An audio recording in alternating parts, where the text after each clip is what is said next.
Hey everybody, it's Cutler here on the Let's Talk to Cutler broadcast. It is May 20th. Wow, Thursday already. And I'm delighted. I want to thank you for sharing this space with me. I want to thank you all for showing up. I am here 1,800 seconds every Tuesday and every Thursday. I have to make every second significant, every minute matter, and every moment meaningful. And my goal, you know what I do. My goal is to make sure we feel better about ourselves after this conversation, that we feel strengthened, inspired, motivated, and challenged to show up a little bit better tomorrow than we did today. Doesn't mean that today has been a wash. We may have missed a few I's and missed a few T's, but guess what? We didn't get it all wrong either. I want to ask you this question just to set the stage so you'll know some of the things that I want to talk about. Do you know what really makes you a winner? I'm not talking about at a game of cards, at a game of chance, but do you know what really makes you a winner? I want to talk about that. I want you to just ponder over that for just a moment. If this is your first time joining my channel, please make sure that you subscribe. Click on that notification bell so that you'll know whenever I've gone live, whenever I've uploaded new content. And I tell you what, I'll be right back in just a moment because I want us to talk about that. What really makes me a winner? All right, I'll be right back.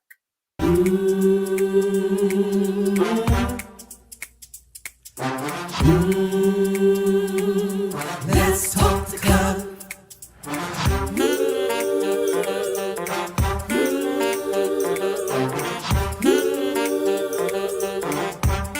One more thing, like, subscribe and share. Come on, let's talk to God.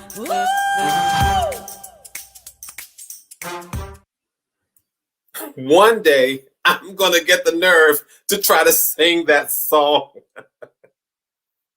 But please do what the song says. One more thing, like, subscribe, and share. Come on, let's talk to Cutler. We're here every Tuesday and Thursday. And I say we because it's just not me, but it's me and our fellow passengers who are joining the chat. It is those of you who have read my books and continue to read my books and to support the things that I do. I want to say thank you for that.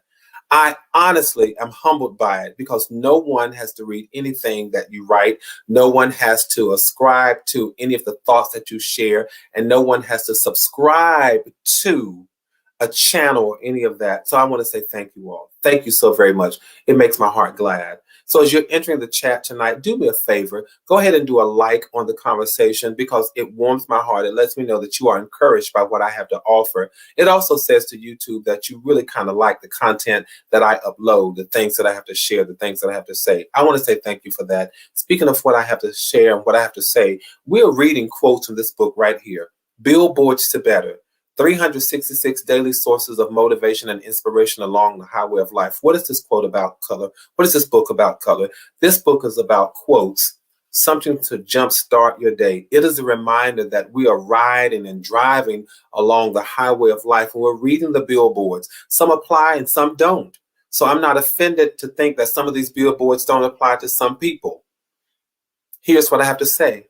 The ones that don't apply, offer them to somebody else. So just leave them for somebody else to read. Just keep on going.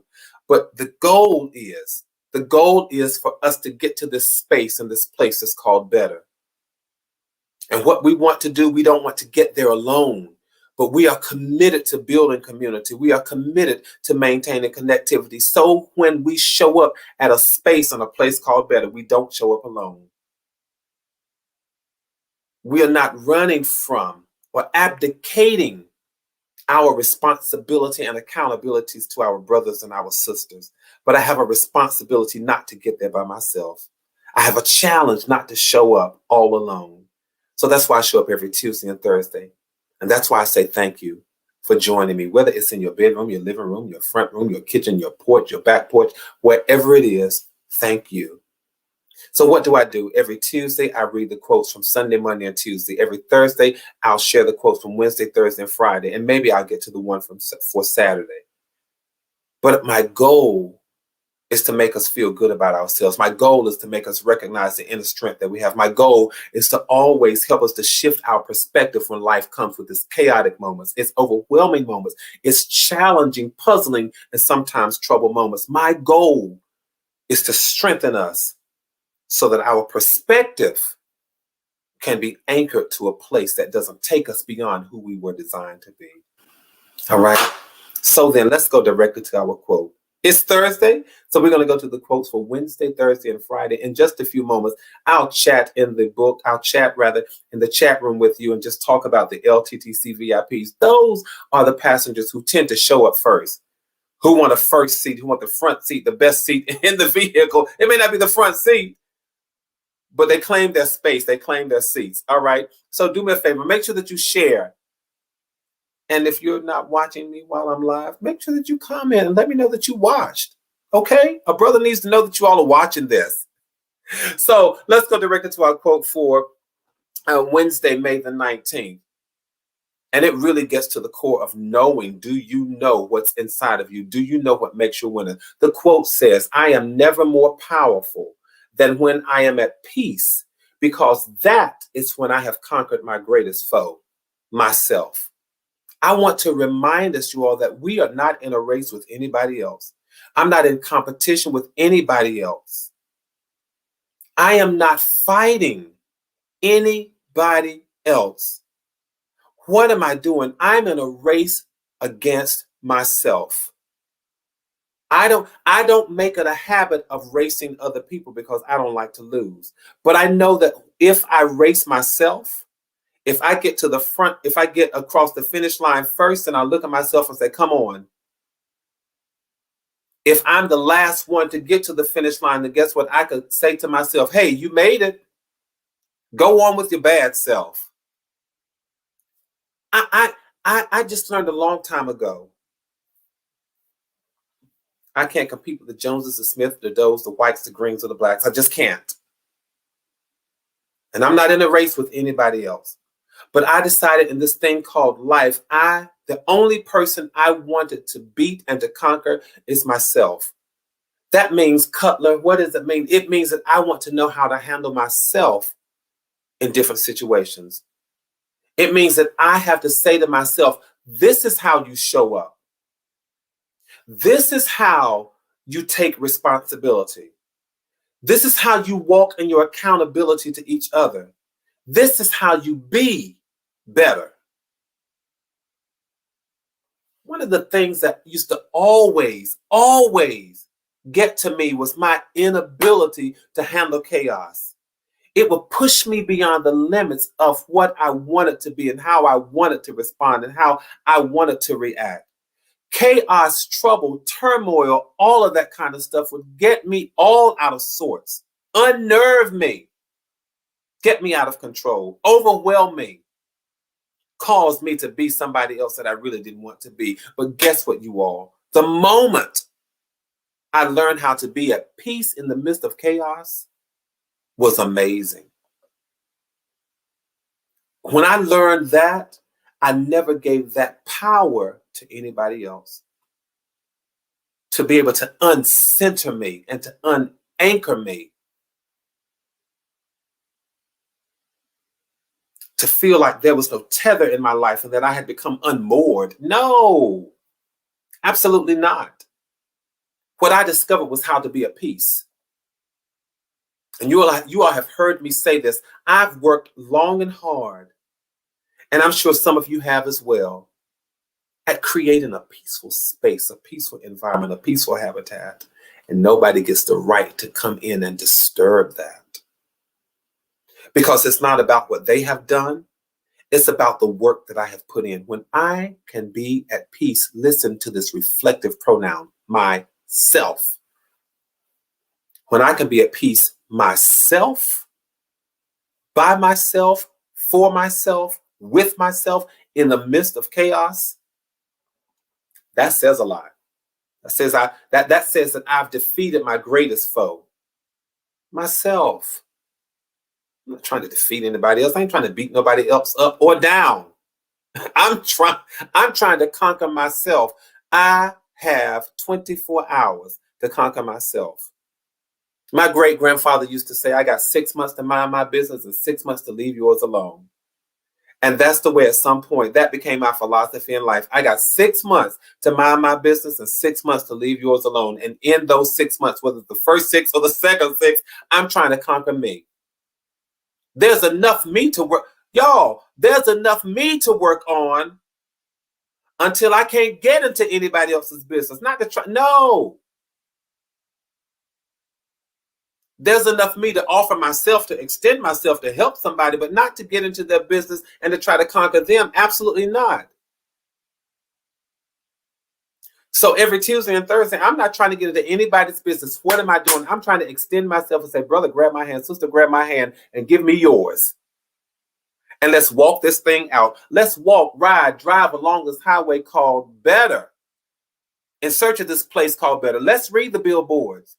Let's talk about it. Listen, you all, every Tuesday and Thursday, you all hear the introductory song. It says, come on, let's talk to Cutler. Oh, for the day.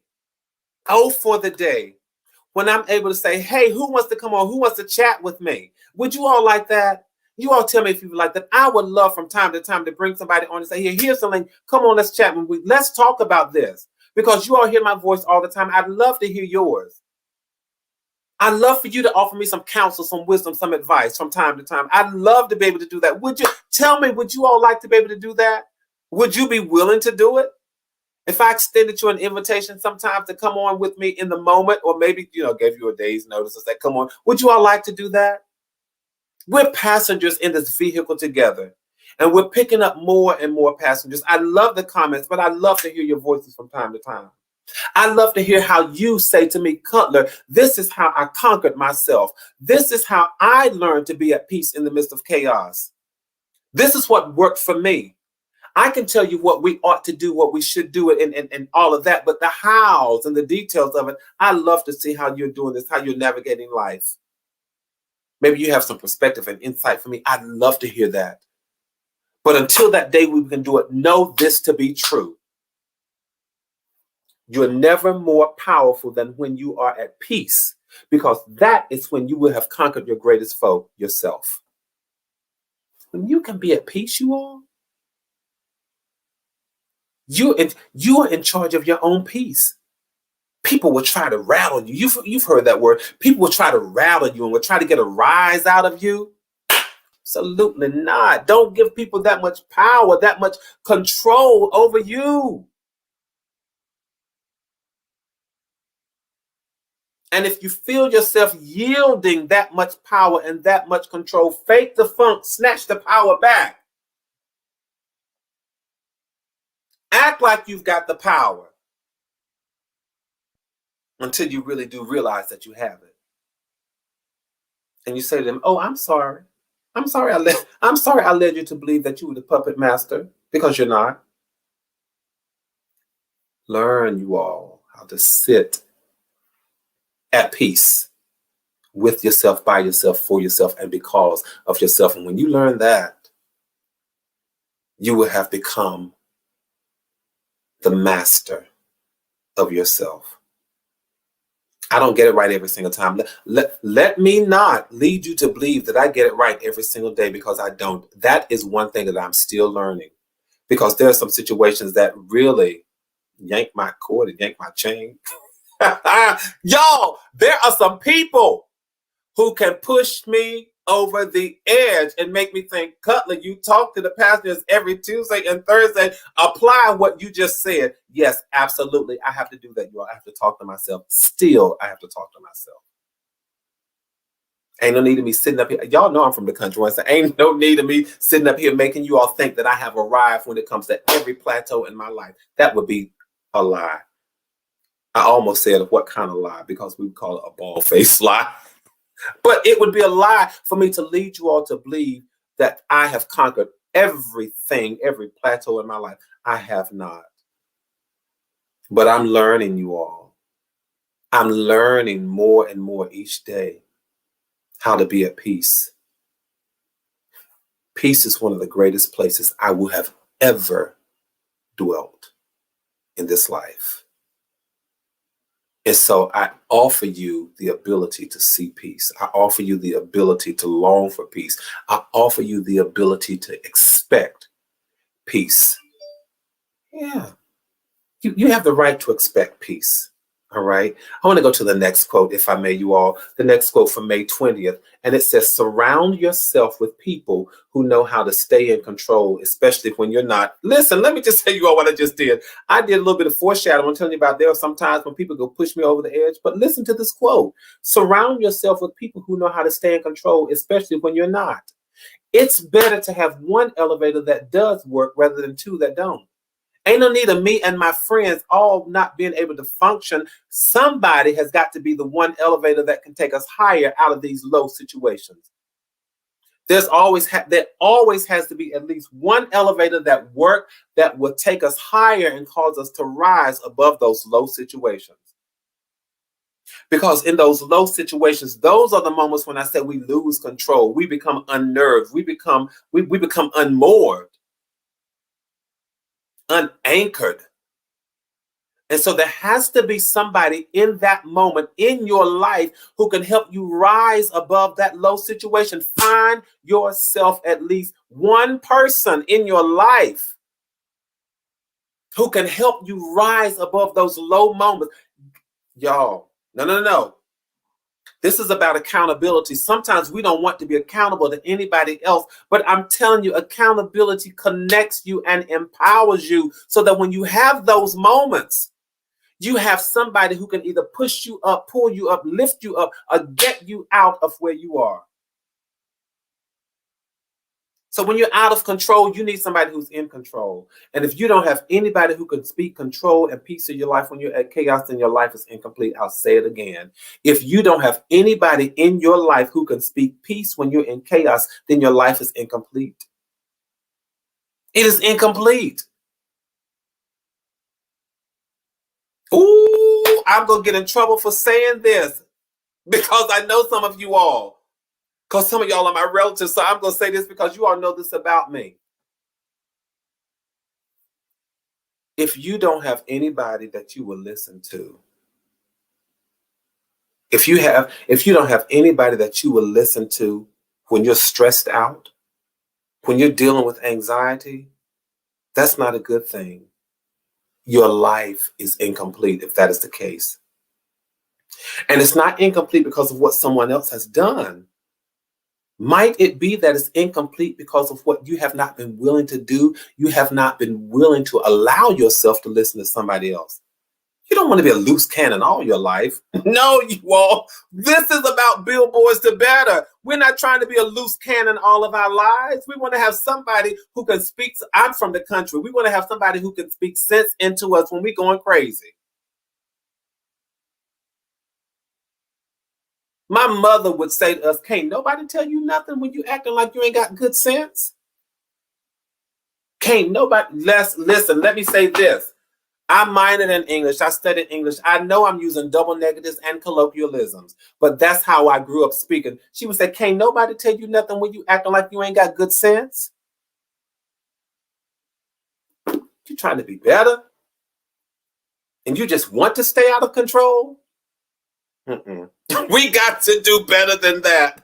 Got to do better than that, you all. Surround yourself with people who know how to stay in control, especially when you're not. This is about finding personalities and people to balance who you are. I got friends who act silly for the times that I act so serious, or when I am serious. I have friends who know how to stay in control when I'm out of control. I don't think I get out of control very often. But for the moments that I do, I need to have sound counsel and sound advice. For the moments that I have dealt with low situations, I thank God I have friends who can pull me up to a higher plane. I'm thankful for that. Let me tell you all this. Learn to be thankful for the people that God allows to come into your life and learn how to esteem them and respect them for the roles and the positions that they play in your life and give them the opportunity to fully exist in your life to the extent that they should be. What do you mean, Cutler? I mean, if they are the calming agents in your life, let them be that. You know when you're out of control. You already know. Some of us know when we speak to people the wrong way. We know when our attitudes execute behavior that is unseemly. We know, you know when you've been nasty to people, you know when you've been ugly to people. No need in even pretending. We know sometimes when we've treated people wrong. We already know. So we need people in our lives who can point that out and we say, you know what, you're right. It's about having people in your life who, and we let them play the role that they were intended to play. I certainly do. And I'm thankful for that. And not only am I thankful for that, but I'm thankful for the friends who allow me to play the role in their life that I was meant to play. I'm thankful for that. I'm thankful. I know when people at some point people they get rid of their friends and cut their friends off and they cut their friends short and they have differences of opinions, and the next thing you know, people who were some of your best friends you no longer even talk to. What is that about? You got people, oh my God, you have people who have been your friends for 30 and 40 years and all of a sudden something goes wrong and you don't talk to them anymore after 30 and 40 years? We got to do better than that. This is a challenge. And I know this one is a challenge for some of us, but we've got to do better than that. You've got friends who've been friends in your life for 30 and 40 years. Something happened. You cut them off. They cut you off and y'all don't speak. But they served a purpose in your life. Let people be in your life who they should be. Surround yourself with the people who know how to stay in control, especially when you're not. I'm telling you, what I say to my good friends these days is that I'm too old to lose friends. I'm too old to start another whole roster of people that I call friends. If God be kind and gracious, I can add, but not demolish and wipe my hands too and start all over again. Absolutely not. No, my friends are too valuable for that. And when if I see or sense that we're ripping or breaking or tearing apart, I have sense enough and maturity and wisdom enough to say, Cutler, what's going on? You owe them the right, the decency, the courtesy to have a conversation. That's how I operate. I don't know why I went that way. I don't know what I went into with that. But this is about surrounding ourselves with people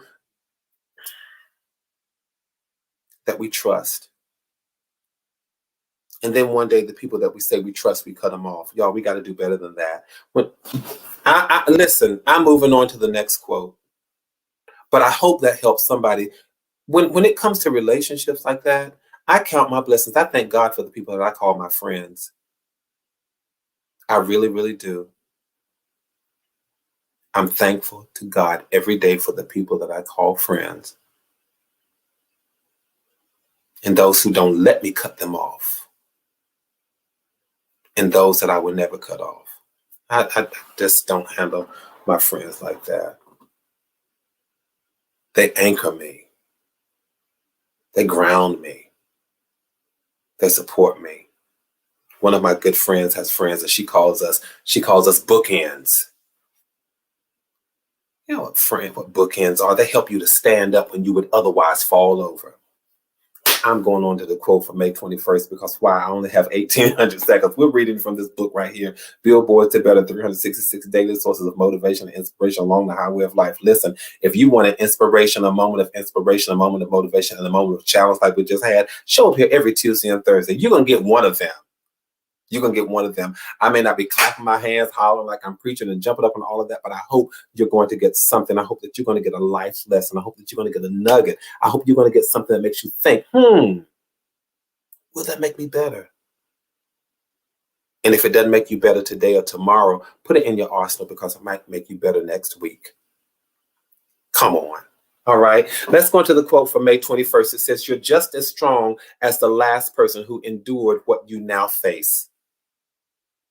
That says to me, if they did it, so can I. If they conquered it, so can I. If 1,000 people failed at it, but one person challenged and won and was victorious, I can do the same thing. I'm just as strong as the last person who endured what I now face. So if I now face low self-esteem, I'm just as strong as the last person who endured it but conquered it. If I now face depression, I'm just as strong as the last person who endured what I now face. If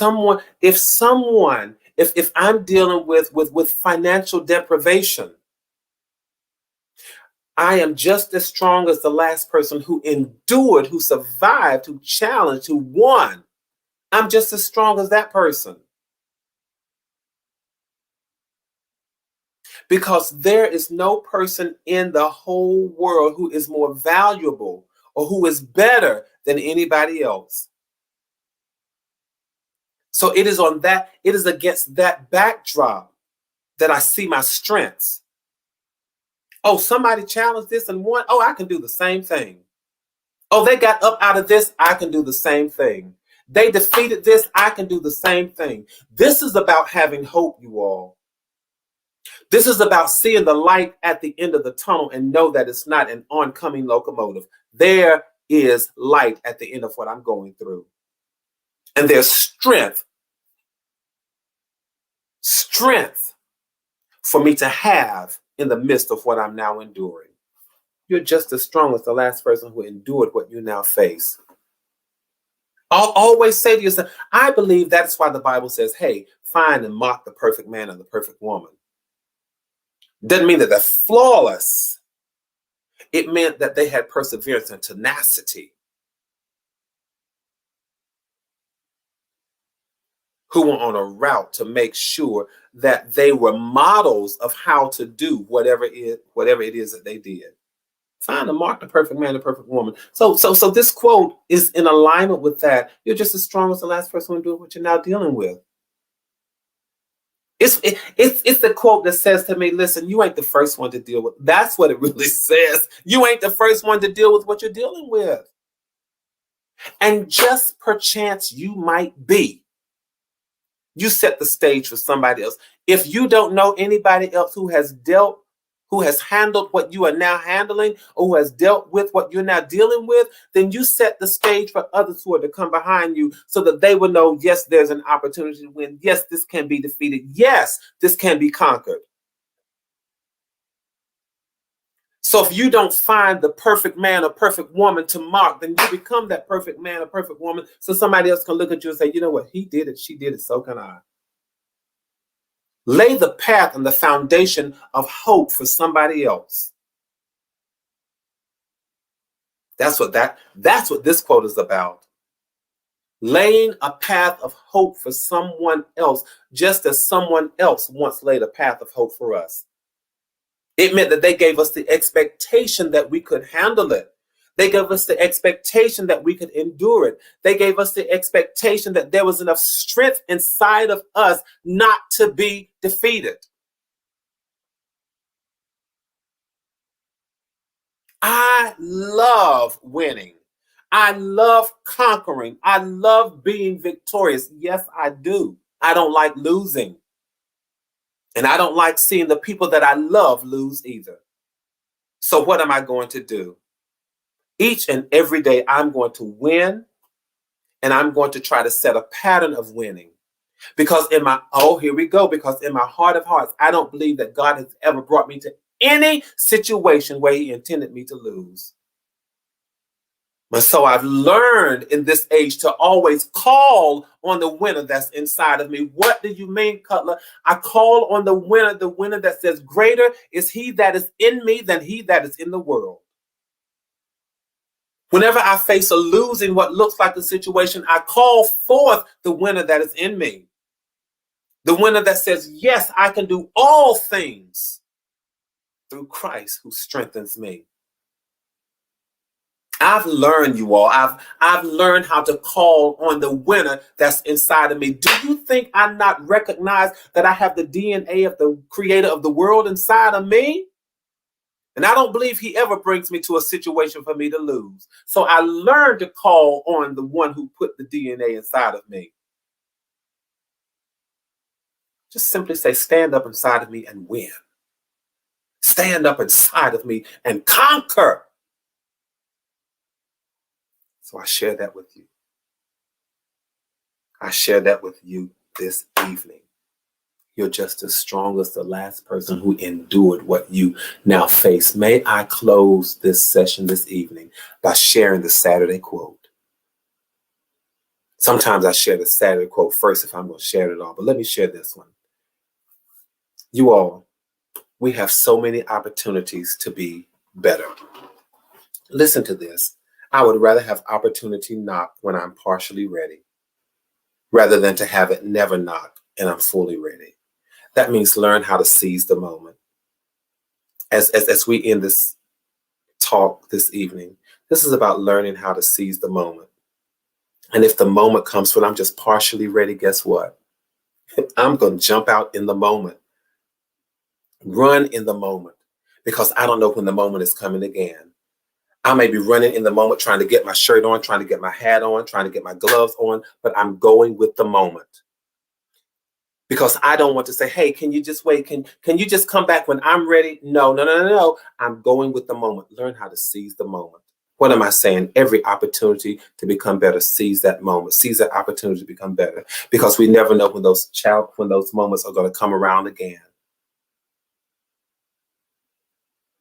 There was a psalm, and I shared it some time ago. It simply said, it's one of my favorites. It says, so teach us to number our days. It means teach us to handle time well and to handle time wisely. And so I'll go off I'll end our session this evening by saying, learn how to number your days and handle time wisely. Learn how to seize opportunities and know when they belong to you. And in your mind, you may be partially ready, but the opportunity showed up because opportunity knew that you were fully ready. Sometimes the opportunity knows your readiness better than you know it yourself. It wouldn't show up if it didn't know that you were ready. And meanwhile, you're sitting around twiddling your thumbs talking about, I ain't ready. Yes, you are, or opportunity would have never shown up. I want to give us all that as an offering this evening to know that opportunity knows you better than you sometimes know yourself. When it shows up, it says, I showed up because you're ready. Don't have this conversation with me telling me that you're not ready. I'm opportunity. I know when you're ready. And learn how to seize the moment. You all, thank you for sharing this time and space with me. This has been 1800 seconds, I hope, of inspiration, motivation, and challenge for us to show up better tomorrow than we did today. I'm here every Tuesday and Thursday at 8 o'clock, hoping to say something that would create a trajectory on the path that's called better. Until we next speak, you all, let's continue building community. Let's keep on maintaining connectivity. Keep your heads up and your hope up. Stay safe. We're still in the middle of a pandemic, so you stay safe and sane. And know, as I always say, from my heart to yours, there is and always will be much love. Good night.